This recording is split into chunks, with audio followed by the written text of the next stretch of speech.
მოგესალმებით ყველას, თქვენ უყურებთ GeoStalks. ეხლა ჩვენ მივდივართ ძალიან მაგარ თავშესაფარში. ლეგენდის თანახმად არის ძალიან კარგად შენახული, შუქი ცანთია, თითქმის ხელუხლებელია და ეხლა აი ამ გვირაბის მეშვეობით მივდივართ თავშესაფრის შესასვლელში. კიდე რაღაცა მილი მოყვება. თუ არ ვცდები არის ნომერ 495 თუ 493. ესე ზეპირად არ მახსოვს.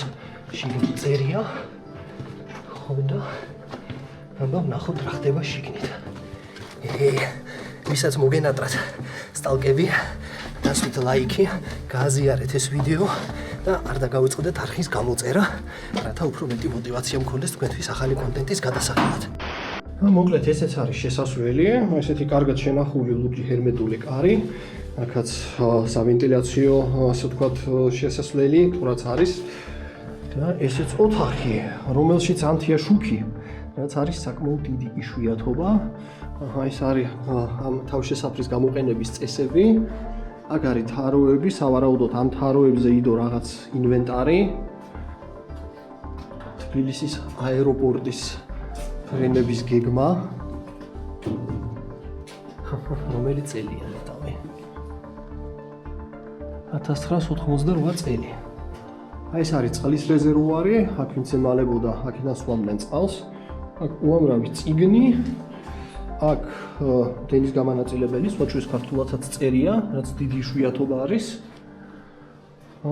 ყველგან ესეთი სამოქალაქო თავდაცვის ბანერები.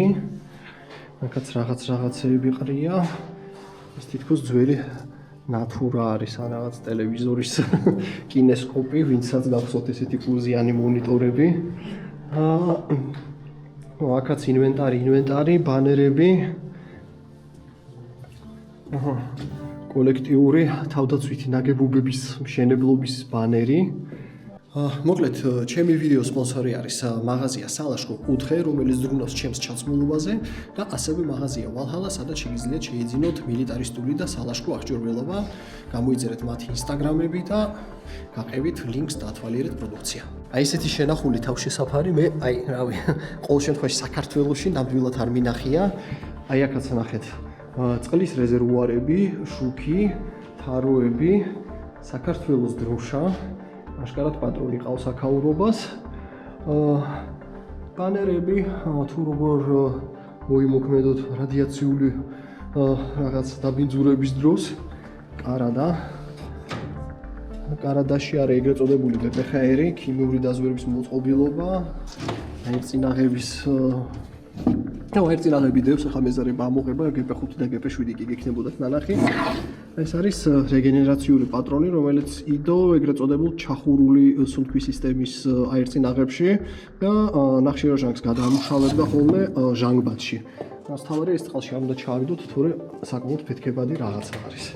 აი აქ არის რაღაცა სქემა, საქართველოს როკარი, თბილისი, საგურამო, ცხეთა, მუხრანი, ლამისყანაშიც ვარ ნამყოფი ბუნკერში. ოკუპირებული სამაჩაბლოს ტერიტორიაც არის დატანილი. გომი, კასპი, მეტეხი. მოკლედ ესეთი საინტერესო ბანერი არის. აქაც საბჭოთა ლენინის დროშა არის. აქ მაგიდა.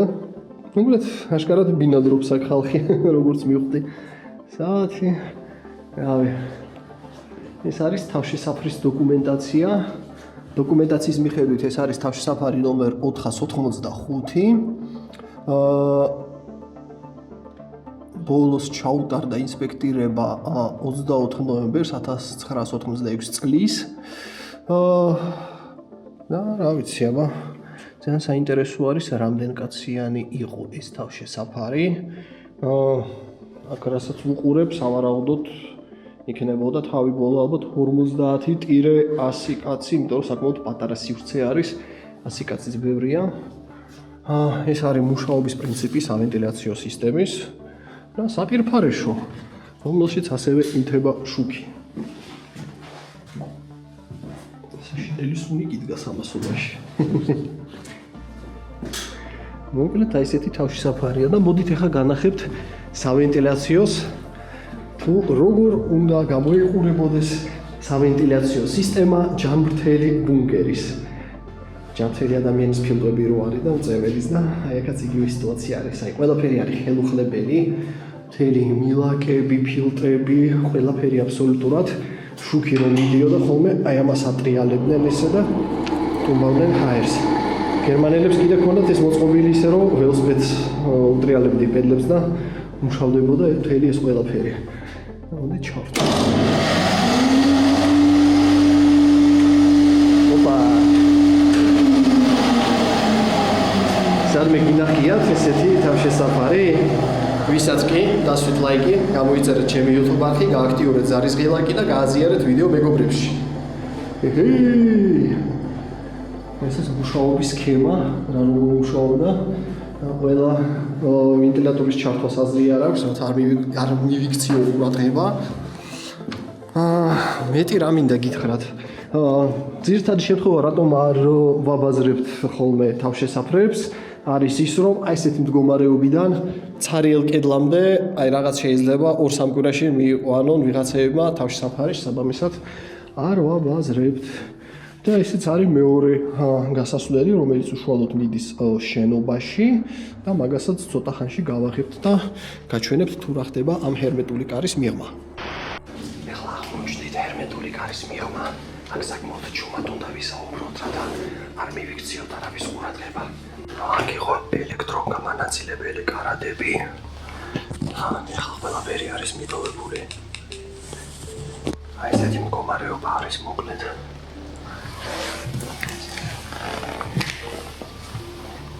ეს ეს შესასვლელი საიდან შემოვედით.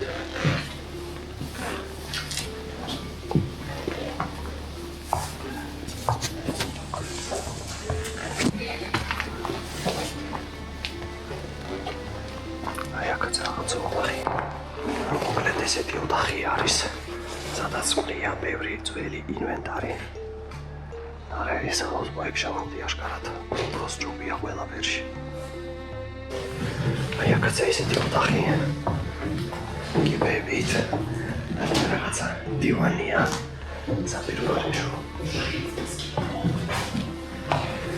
კიბე არის მეორე სართულზე.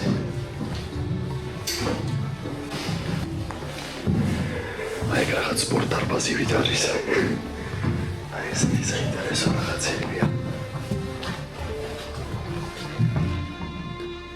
ესეც აკაურობის სპორტ დარბაზი. მიწისქვეშა სპორტ დარბაზი. კიბეები. მატერი, ინვენტარი, ბაგირი. მოკლედ ძალიან საინტერესო ადგილია. და სპორტ დარბაზიდან გადავინაცვლეთ საუნაში, რომელიც რაღაც არის გადაკეთებული, კიდია ბოთლები, რაღაც სითხეები და რაღაც გეკონება რომ საშინელება და ფილმებს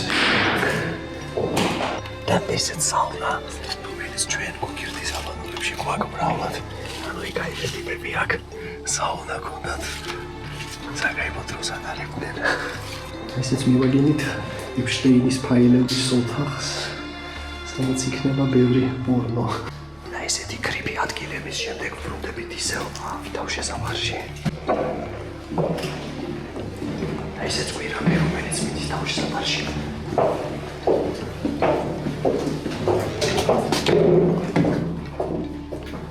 ხმის იზოლაციის გამო აქ შედარებით უსაფრთხოდ ვიქნებით. მოკლედ, აი ესეთი საინტერესო ადგილი მოვიძიეთ, გადავიღეთ თქვენთვის. თუ მოგეწონათ ეს ვიდეო, აუცილებლად გამოიწერეთ ჩემი YouTube არხი, გააქტიურეთ ზარი, დასვით ლაიკი, დაწერეთ კომენტარი და გააზიარეთ ეს ვიდეო მეგობრებთან. მომავალ შეხვედრამდე.